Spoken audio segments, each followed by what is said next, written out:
سلام برسه انشالله خوب و صحتمند و سر حال باشین. یک شعر قشنگ را میخوایم امروز برای شما تقدیم بکنم. میگه شده عاشق بشوی عین دل ما مثلا، یا که دیوانه شوی عین زلیخا مثلا. شده درگیر شوی زار شوی خسته شوی، یا که هر جا بشوی عاشق رسوا مثلا.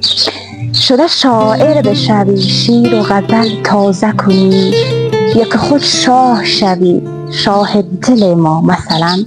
شده سعدی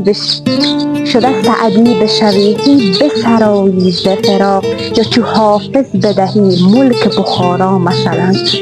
شده تک بیت نویسی بکنی از غم یار، یا که شهریار شوی از دوری ثریا مثلا.